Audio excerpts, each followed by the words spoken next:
Berlin had once whispered the name Guderian with reverence. The fast Heinz, the prophet of armored war, the man whose panzers had once ripped across France like a lightning storm. But here, beneath shattered rooftops, across blood-soaked avenues, through corridors where light itself seemed hesitant, his thrust bled out, drop by drop. You stand in a city block that was once ordinary. Children played marbles on these sidewalks, grocers sold bread on this corner. Now it is a maze of rubble, smoke, and fear. The sound is not of engines rolling triumphantly forward, but of boots shuffling hesitantly through broken glass. Street by street, house by house, an American drill, methodical, suffocating, relentless, meets the famed Blitzkrieg and slowly strangles it.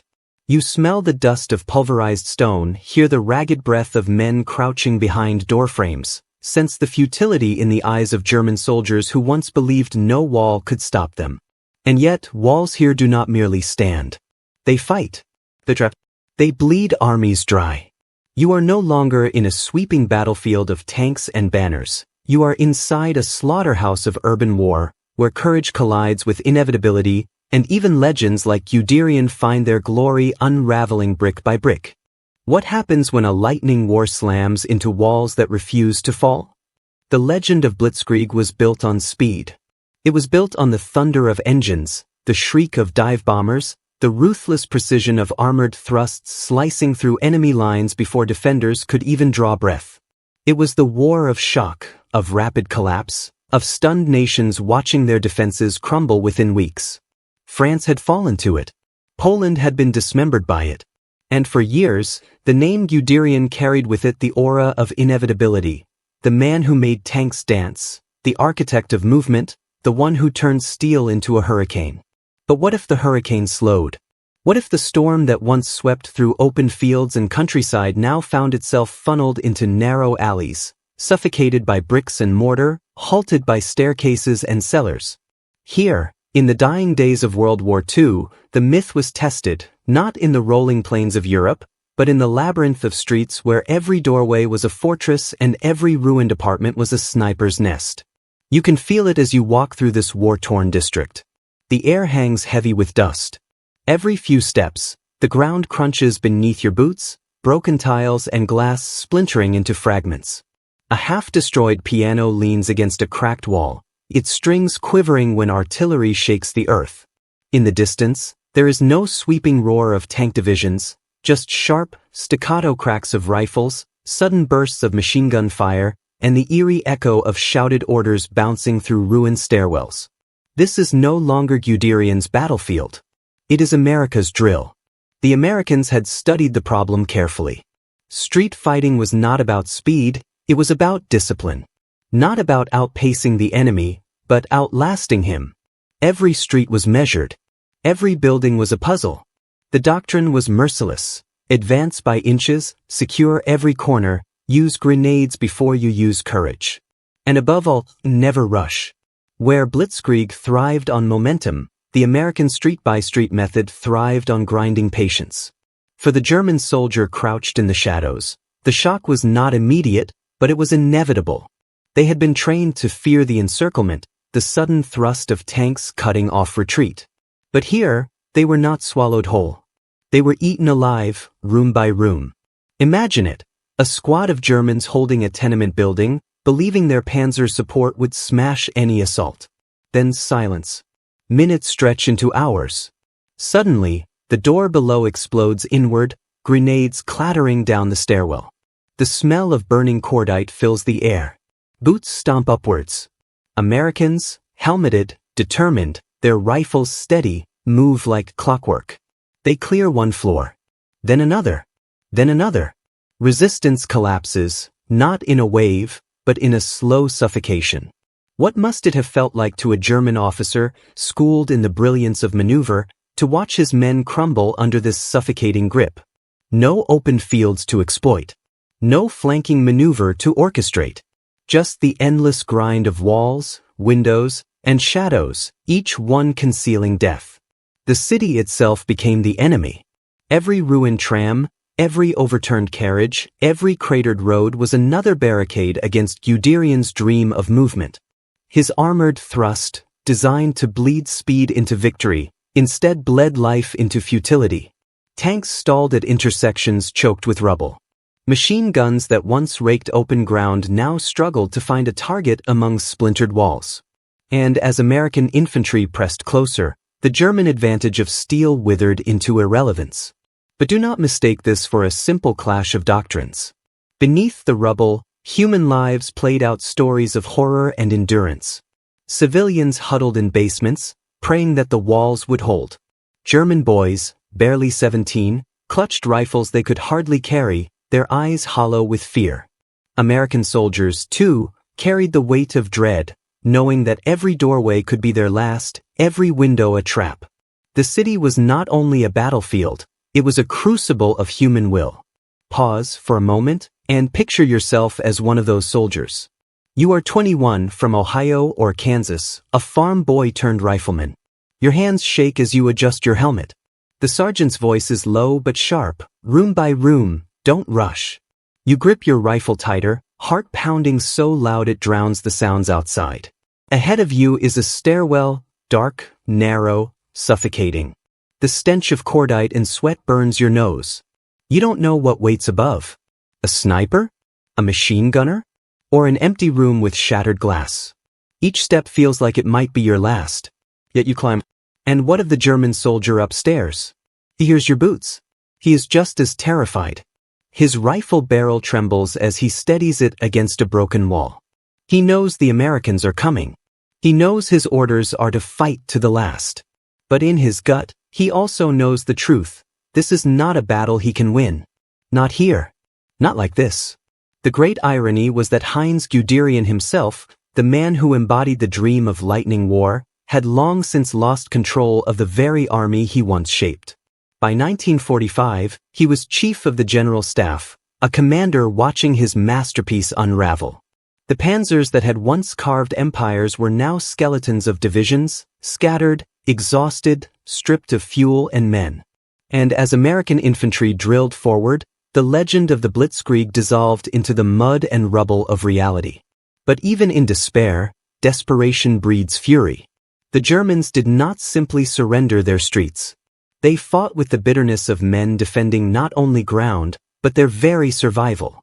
Snipers turned every window into a crosshair.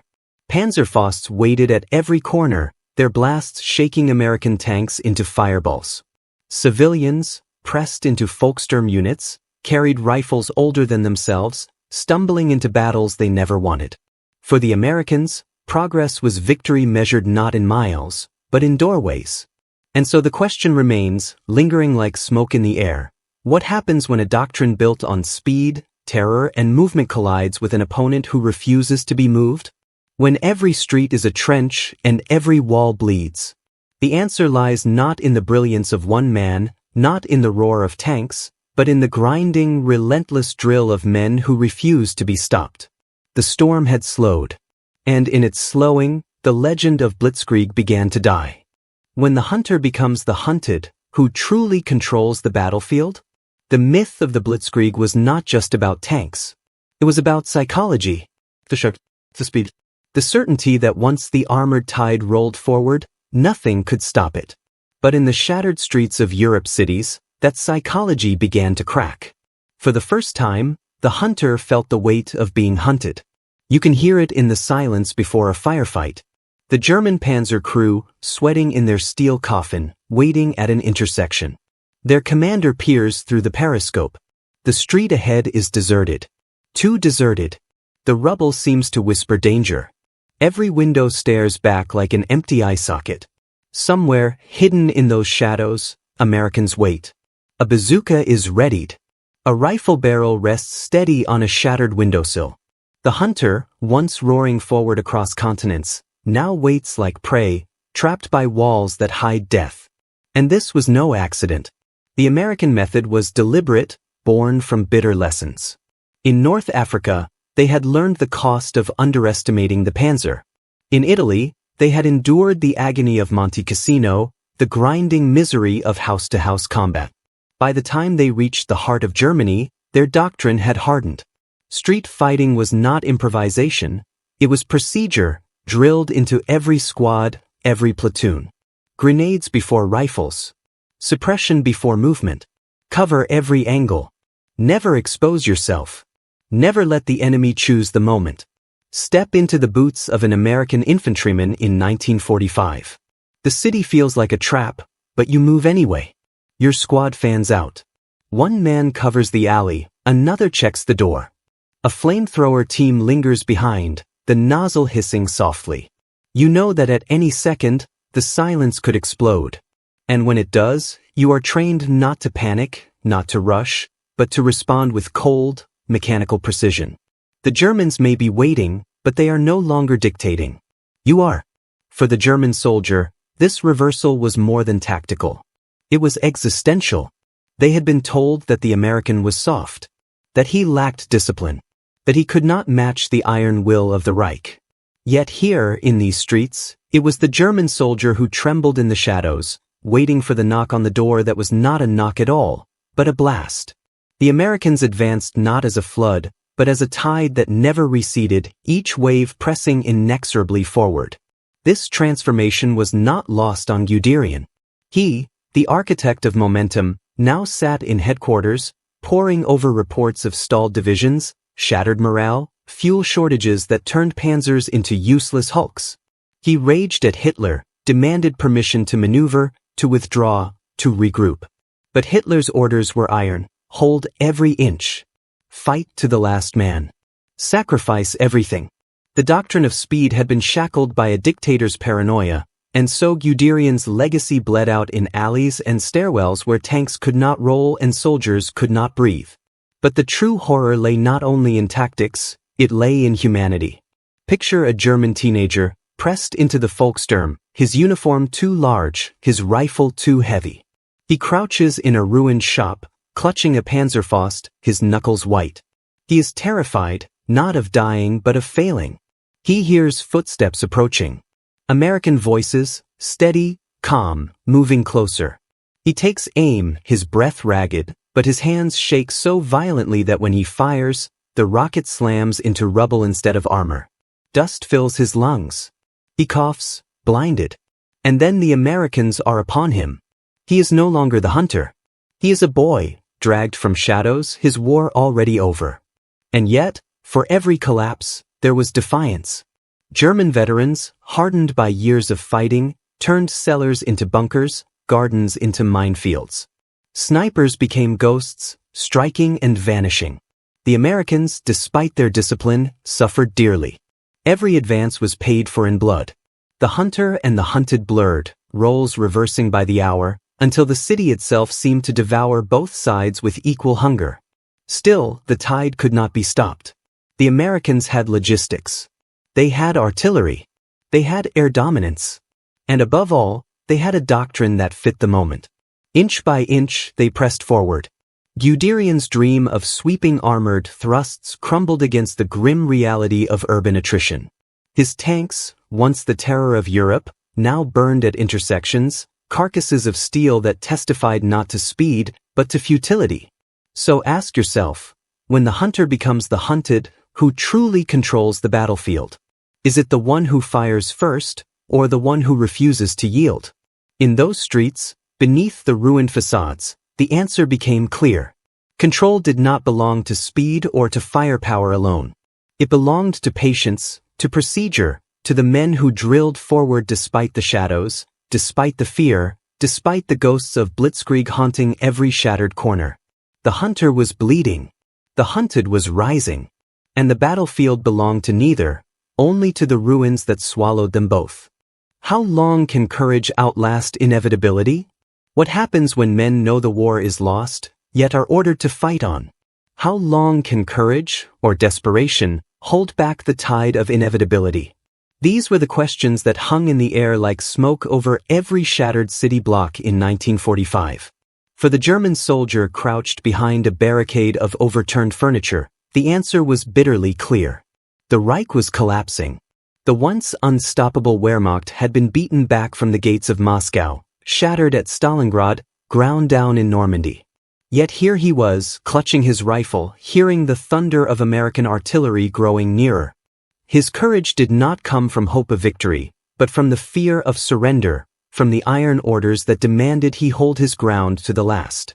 To disobey meant death. To fight meant death.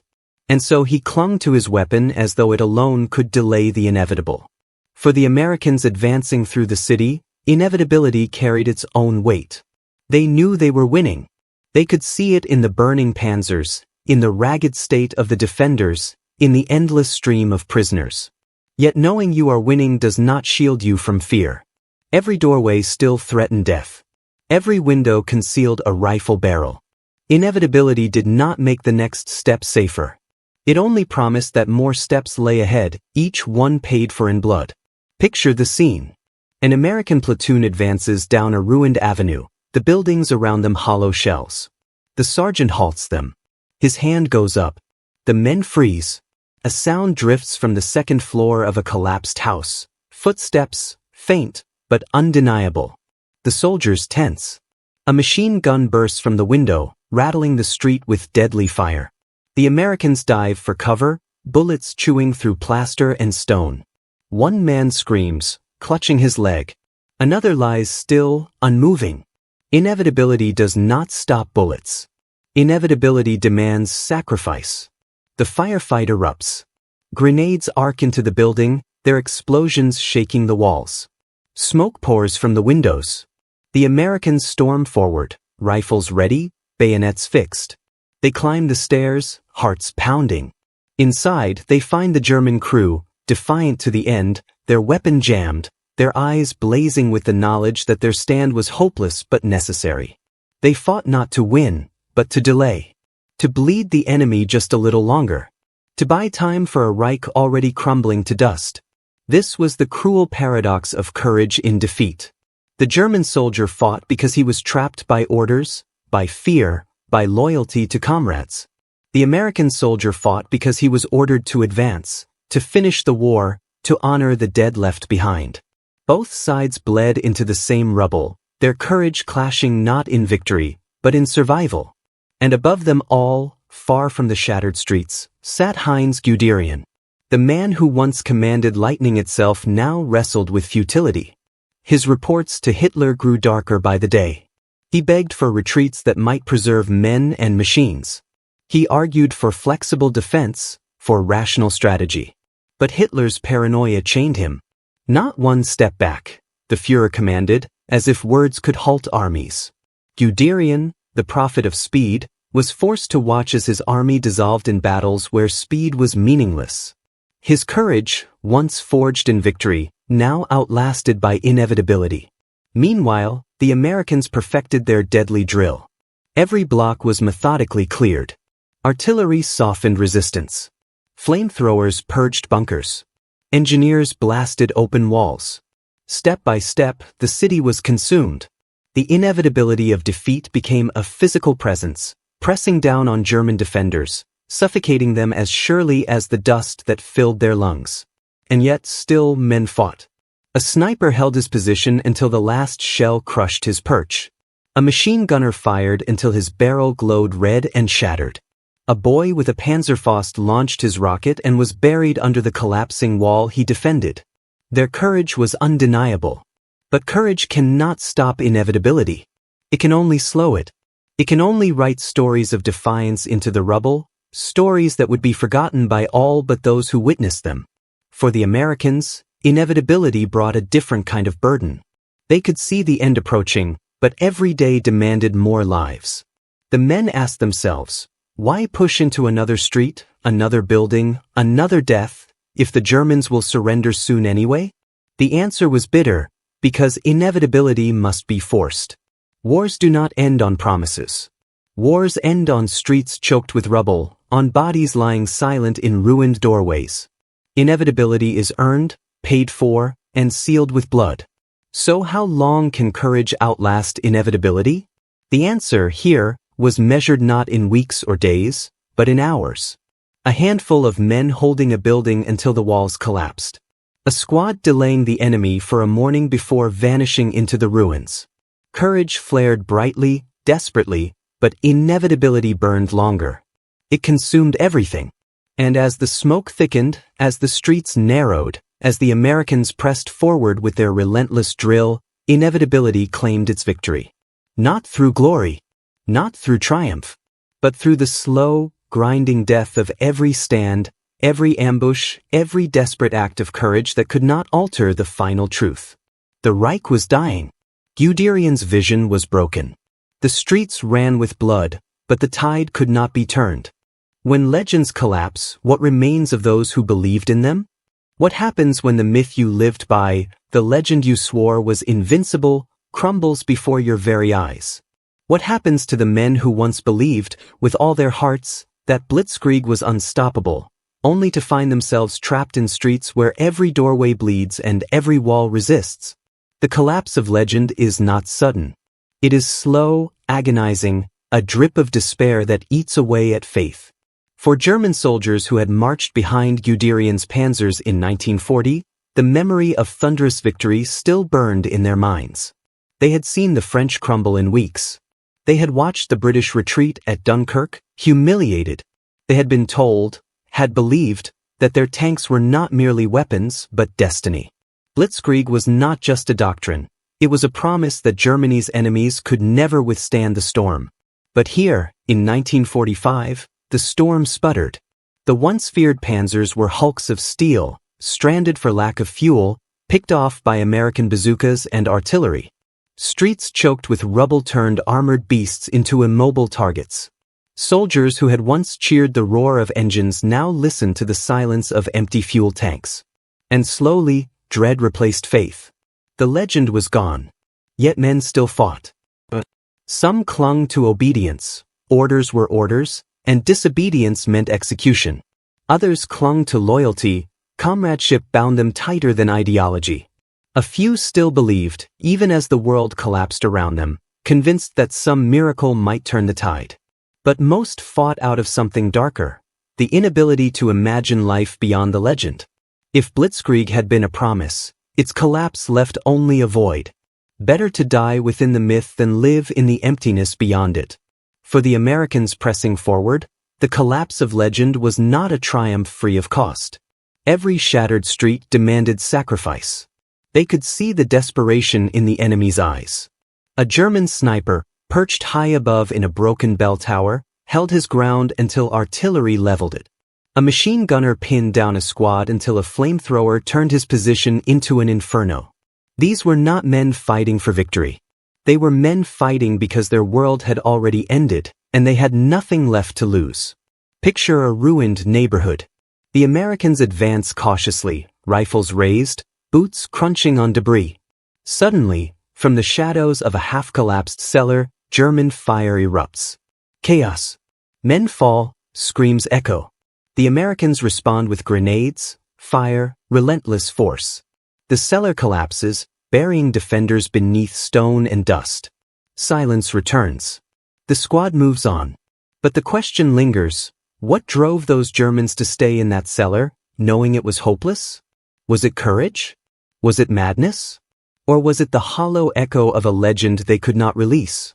And far above the streets, Guderian himself wrestled with the collapse of his life's work. He had been the prophet of mechanized war, the man whose ideas had redefined battle. Now, he was little more than a prisoner of Hitler's obsession. His orders were ignored. His pleas for retreat were rejected. His tanks, his divisions, his very legacy lay in ruins.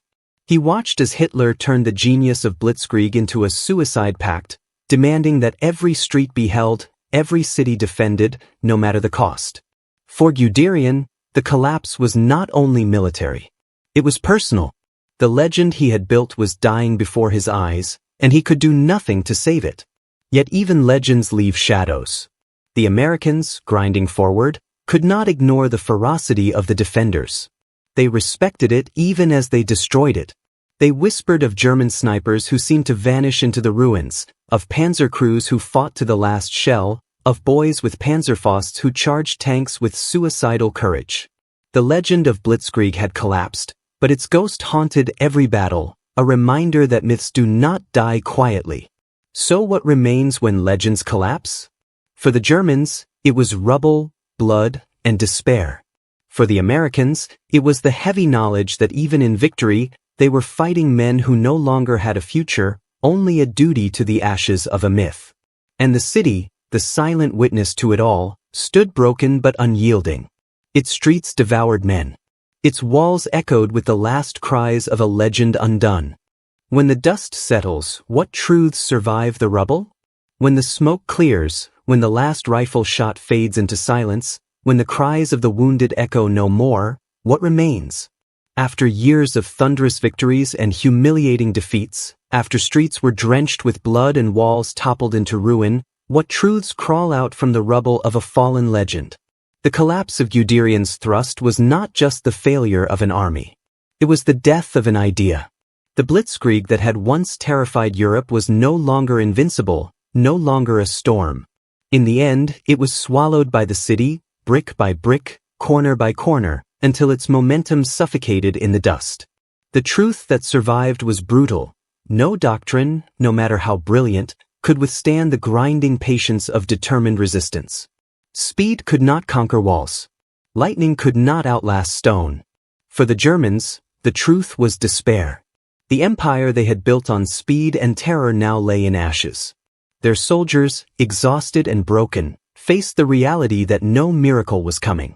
The streets they defended so fiercely were not shrines to victory, but tombs for their courage. The truth was that faith in a dictator, faith in a legend, had led them to ruin. For the Americans, the truth was more complicated.